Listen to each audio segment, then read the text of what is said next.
Michael, do you want to come up? And mind getting Jeff Robertson? That would be great. Thanks, Karen. Evelyn,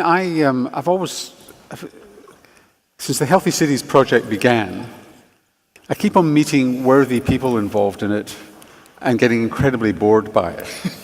Has anything actually happened that's around excitement and healthy cities? Well, look at me. Yeah, of course. Present company excluded. No, there's fantastic people, and in particular the political leadership, but also community leaders who really make that tick. It is not the academics that actually make this tick. There's the mayor of Udine, and I didn't mention Udine for nothing. A man called Furio Honcel. He's a mathematician and mayor, and he jumps up and down on stages enthusing people about these values, equity, sustainability, and he really gets people moving. So it's not the epidemiology that excites us, it is the leadership that's required. Jeff, one of the things that comes out of all these conversations is cities are complicated places, high degrees of complexity, it's how people live, and grand plans, but give us a sense of what you think the core seeds are which allow that rich complexity to evolve in a safe, secure, healthy, interesting way. Cities are complicated places just as humans are complicated beings. I think the challenge of planning is not to plan too much. You can over-design. I mean, let's take a city, our capital city in Australia as an example. In many ways, it's the exemplar of the modern planned city. As Jane Jacobs said, I don't know whether people in this room understand who Jane Jacobs is, but she's probably the doyen of thinkers around the modernist city. She said it usually takes 100 years to build a great city, and I would say to you that Canberra is about to be messed up to the point where it's now becoming a great modern city. So when we think about these high transformation places, say west of the M7, we are basically building an Adelaide west of the M7 in the next 40 years, just to put that in context. The great size rather than design, I hope.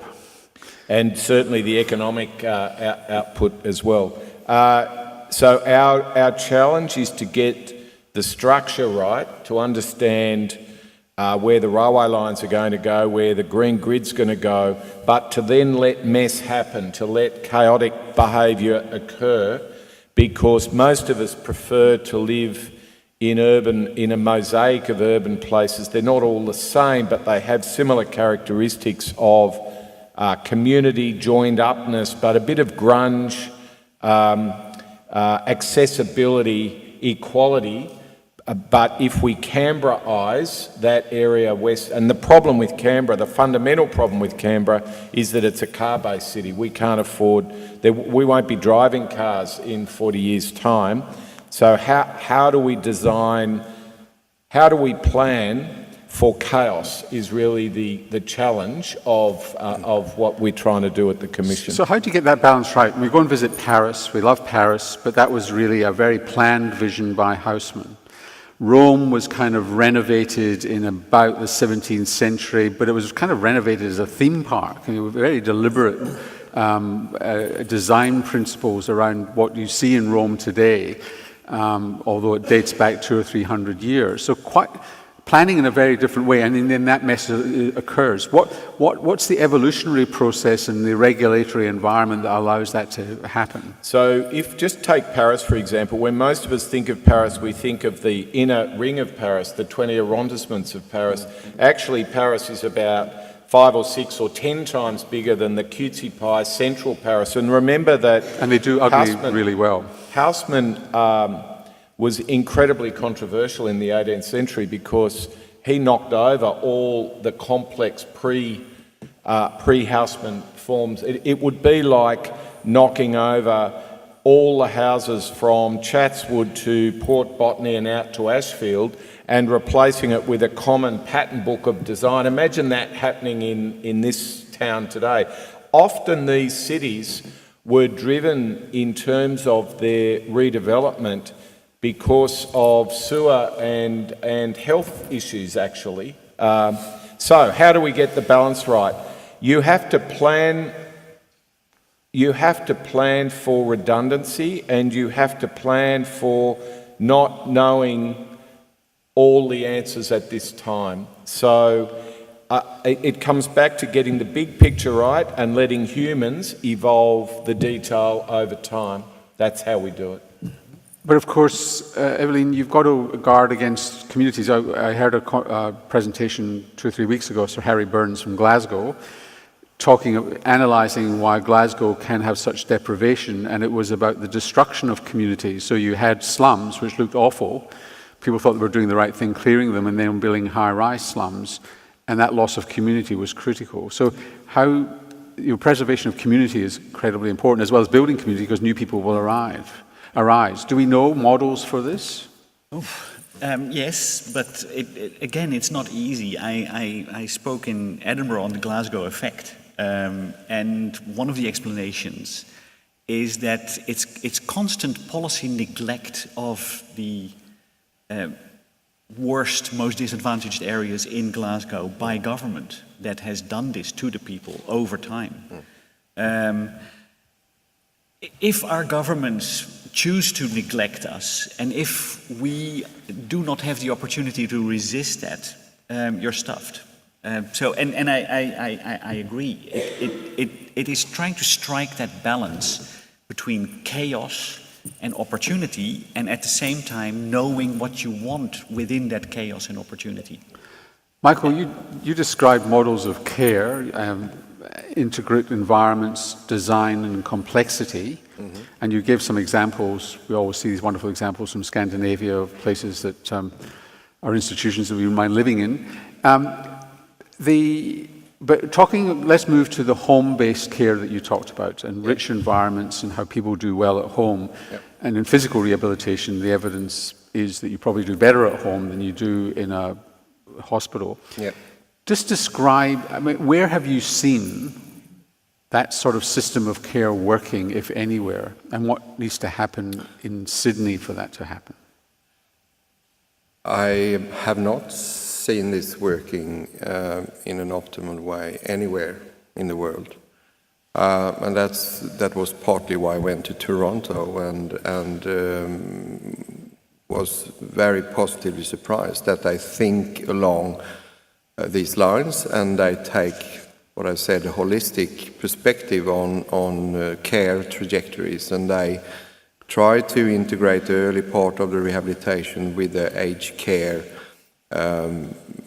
strategies that they have. They try to embed technologies, sensor technologies, telehealth, but with an emotional front face, which I think is very important, because if we are a tech freak, you think you just toss in all of this technology in the homes or aged care, but people need to relate to them as well, and we need to understand those processes. But it's a very encouraging undertone here, though. And the other part of that answer is that, you know, back in time, there was not much hope for people suffering a stroke or brain trauma, because the knowledge about recovery and plasticity was not so well developed. So after the initial period, people were just discharged out in the communities, in the home setting, and doing nothing. But unfortunately, that is still the situation. We don't have a healthcare system that is looking after these people, that look for opportunities, and we have an enormous job to do in this space. So what are the building blocks? Pardon? What are the building blocks? I mean, you talked about telemetry. I mean, people, I think Branko Celler's in the audience somewhere, was yesterday. I mean, people have been talking about this for ages, home monitoring, and, you know, struggle to find a business model, make it pay, you know. Well, the approach that we are taking at the moment, I have now teamed up with some big aged care providers and private providers of rehabilitation here in Australia, and we are going to create a test bench situation in a few places where we want to implement all of the above mentioned, and we want to measure it. We want to measure stress level. We want to follow up on reactions within the brain, autonomous nervous system reaction. But we need to conceptualize this multisensory approach, and we need to understand it. But with the goal of rolling it out, and if you wish, it can be almost a franchise situation if you have a good concept. If you take the analogy of mental health when they deinstitutionalized, particularly in Australia, the assumption of the bean counters was that this was going to be cheaper, and they didn't listen to the people from Wisconsin who said it's not cheaper, if anything it's a bit more expensive. I totally agree to that. So this is not going to save money, it's just going to do things better. And it will save money because if you look at the health economy around rehabilitation processes and, for instance, return to work or less frequent visits to emergency or the hospitals. I mean, that's a big problem today. People don't stay at home, they feel unsafe, insecure, we go into the hospital. If you create a framework in the community with telecommunication, modern technology, you can link up to the bigger hospital, but you create a framework of competence around the people in the community. That is a good vision that we should work towards, I think. Jeff, you were out at the time, but Michael talked about what's called allostatic load, which is chronic stress, which is incredibly damaging and creates a biological environment for a whole host of diseases and problems. And if you take the evidence, the suggestion is that in fact what restores allostatic load to a normal process is a sense of control over your life and destiny, what the psychologists call locus of control.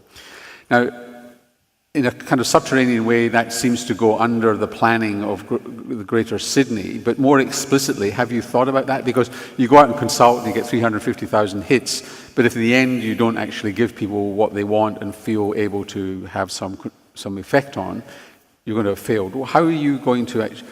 Just take us through your thinking on that. Let me talk about that specifically in relation to Western Sydney, but just can I just add to the previous person's discussion around home care? I think we can help in this regard. So can I just talk about private motor vehicles? If you go to the technologists who are talking about driverless cars and electric cars, the evidence we're getting back is that in 20 years, 50% of us will be using driverless cars, and in 40 years, only 8% of people will be driving their own car. So that last mile, first mile concept of how we organise a city in terms of freight, in terms of home care, in terms of mobility and accessibility is just going to completely transform what we're talking about. So the WestConnexes of today, which are quite controversial because of their cost and their perhaps in some people's logic driving up car usage, will actually be critical arteries of the city for a whole new way of how we organise. I mean, the modern city was not organised for the car. The best example of a car-based city is Los Angeles in the world. Enough said. The modern city was organised around walking, a walking or a transit-based city. So I think the way we organise our cities and the way we organise our healthcare are actually much closer together. Absolutely. In terms of your question around environmental stress, the have-not parts of cities across the world and in Sydney is something that I've taken a particular interest in.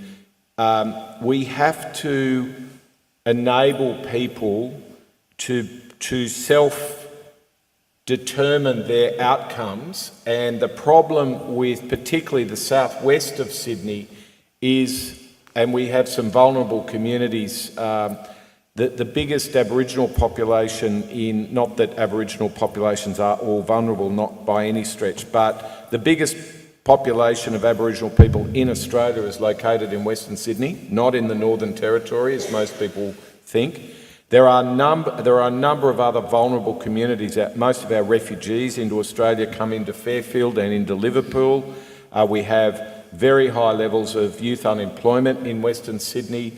We have to change that model of the handout to, I don't want to sound like a neoliberal here, but the handout to the lift up model of enabling equity of access to all forms of what a modern Australia would want to deliver. And this is why the federal government is an essential part of cities. We have a federal government that have waned and waxed in terms of their interest in cities. Cities largely are orphans of public policy. Components of cities have public policy, but joined up three levels of government don't traditionally. And I think that's the critical element of aligning different levels of government policies around self-determination of local and regional communities. So self-efficacy in a sense. Any questions or comments, please put up your hand. Melissa, could we get a question? Sorry, you want to say something, Evelyn? Yeah, what this requires is genuine deep listening and genuine responding to what communities want. So last night I was in Penrith. I had to walk through a Birds Not Boeings 50 people with placards saying we hate Western Sydney Airport. Good on them. That's part of our democracy. We may not agree with that, but we need to, You know, and so that's what we're trying to do. Yeah. Melissa? I've really enjoyed the discussion this morning and the talks. I'm surprised by the omission of the power of education, both for the young, empowering the young to break down all barriers, as well as the joy of lifelong learning and how important that is not only for brain plasticity, but for health of our bodies and our minds. So can I address that first? And it's appropriate that we have at least one Vice-Chancellor in the room. If you have a look at the equity of university places across the three cities in Sydney at the moment, it's not a very good story, is it? We have about 75% of all university places in Sydney currently in the first city. We only really have one university with the exception of a recent move of Wollongong and some medical research faculties located in our second and our third city.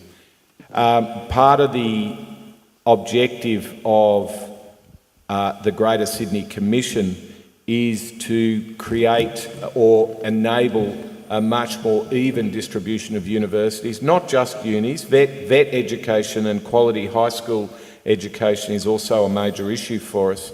But each of those string of pearl cities, Penrith, Blacktown, Liverpool and Campbelltown, we want to make proper university cities in the next 5 to 10 years. What that means is a minimum of 10,000 students and a proper either faculty or full university. So that's what we're working on. So either new universities or branches of existing universities? Well, in our view, when was the last time the Sydney Basin had a new university? We think Australia is probably ripe for some international import universities to come to play, but we're completely agnostic about that. But what we can't have is a 19-year... stirring the pot. Well, that's what we are doing, and I need to disclose Johns Hopkins of the West. I'm actually on the faculty of the University of New South, on the Built Environment faculty. So I do have a favourite university in Sydney, but it's not good enough that a young 19-year-old second-generation migrant in Blacktown has to travel an hour and 3/4 a day to get to Kensington and back. It's just not fair. So we need to be thinking about building STEM-based or STEAM-based quality education in the third city and in the second city as we grow as a city. Yes. I'm a community rep from Macarthur. I've got to say... Hello. Hi. Have you been to one of our engagement sessions? I have, yes. This is not going to go well, I don't think, this question, is it? No. It's up to you to turn it around.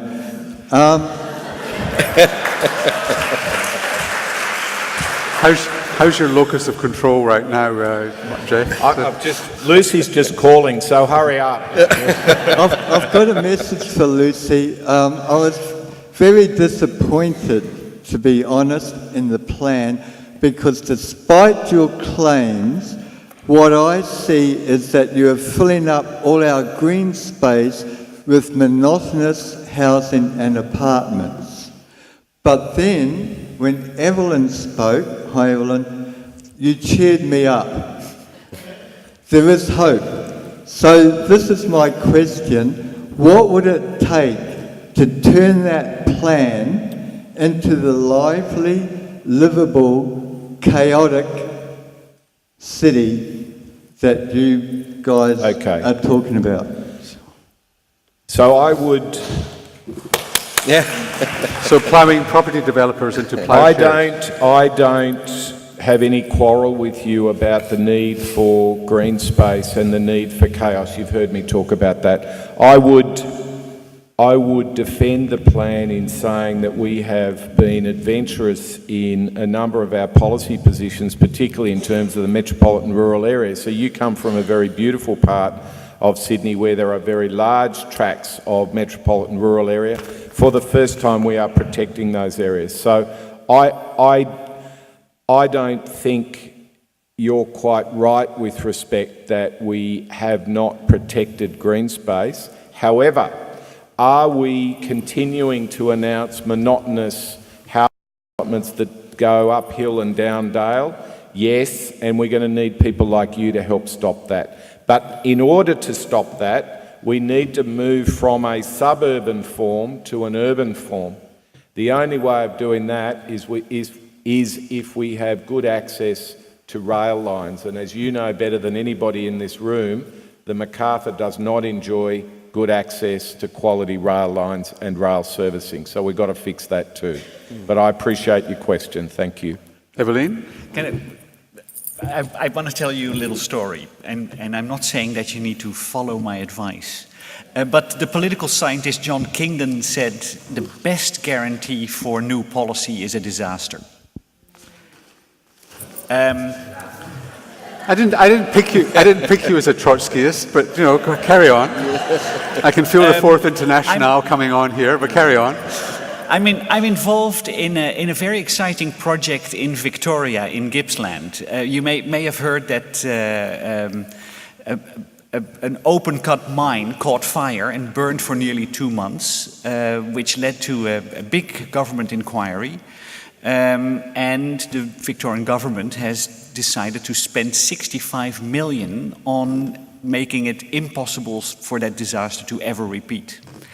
And they wanted to create a resilient community, and they asked us to write a report how to create a resilient community. And we said, you don't want to have a resilient community because resilience means bouncing back. Now, the community in Gippsland was already disadvantaged. You don't want people to bounce back from really bad to just bad. You want to bounce them. You want them to bounce up. So we did a report and we said this is about deliberative democracy, this is about respect, this is about true engagement, this is about investment of communities in themselves, of the private sector in communities, and of government in all of these things. And we created a system where all these different partners, and that's why it's good to hear that collaboration indeed is on the agenda, but all the different systems need to work with the community sector as a subsystem to make this happen and to, as I said, seriously deep listening and engage with what communities really need. So the Hazelwood mine fire was a terrible disaster, but it did make change. And if we just... So I'm not sure what you're suggesting here for Macarthur. I'm suggesting we need to make issues a bit more urgent here, rather than continuing to take technocratic perspective where more measurement is more inspiration. No, we need to stir things a bit. Chris Levi, and then there's a question there, and we'll have to go to morning tea. It's a question for Jeff. Jeff, I was pleased to hear your Chief Commissioner is scared to ride her bike around Sydney, and having just come down from Newcastle and having to work between Liverpool and Randwick and East and West. I thought my triathlon bike times would improve in this job. However, in fact, I think Lucy's right. My life expectancy would be quite short if I was riding out to Liverpool from Randwick. So does this mean we are going to see some sort of change in our infrastructure with regard to pedal power? So I have two answers. So you're one of the wonderful clinicians that work at Liverpool Hospital and live at Randwick. No, I think in between. Let's just pretend you live at Randwick. You're exactly the problem we're trying to fix. So in the future, so UNSW... They've been trying to do that for a while with Chris and forget it. UNSW does fantastic work and POW does fantastic work at Liverpool Hospital. But our vision of Sydney is that we create places in and around Liverpool so that you prefer to live close to where you work, not you work in Liverpool and you still prefer to live in the east. That's part of the reverse equity issue that we have in Sydney at the moment.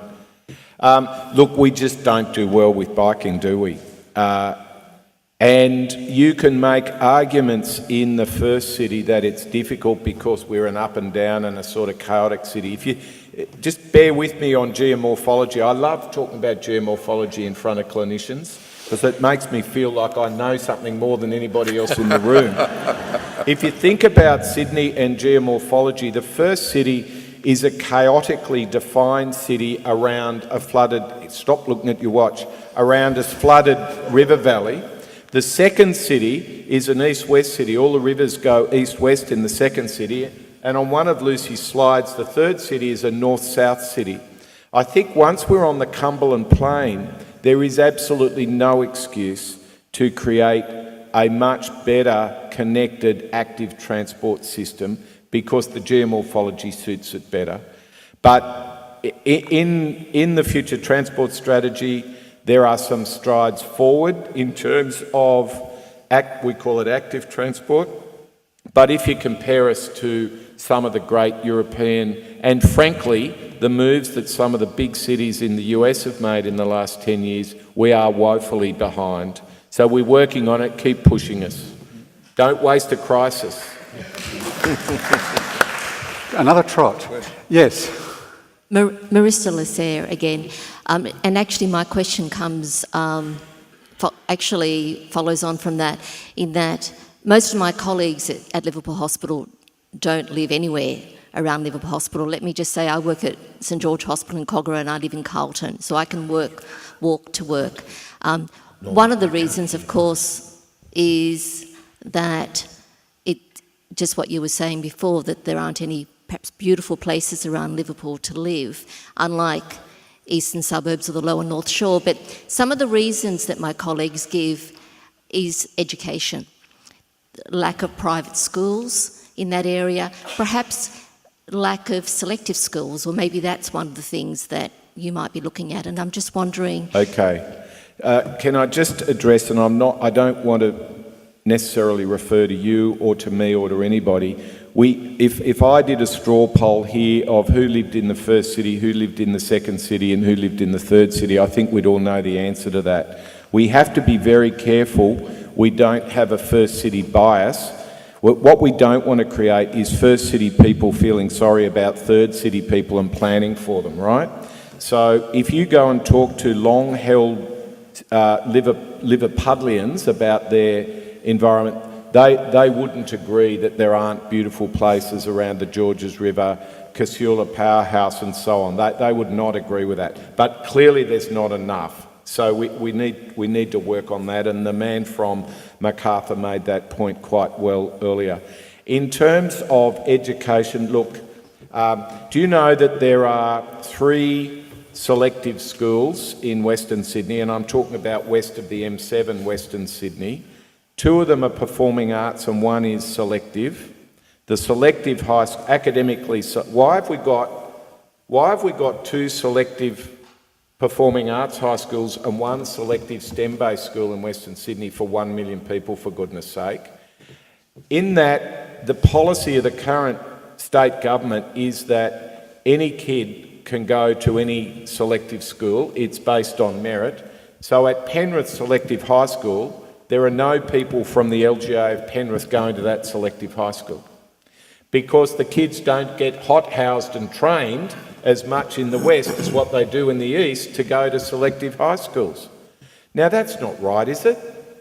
Surely we can do better than that for our bright, wonderful future Nobel laureates that are currently unearthed. We don't know about them in Western Sydney. So we've got to get all these policy settings right, but at the end of the day, you almost need to imagine Western Sydney as a separate country. It needs to self-determine, because if we, in a patriarchal or a matriarchal system, do that, there's a 100% chance we'll get it wrong. Please join me in thanking our fantastic panel.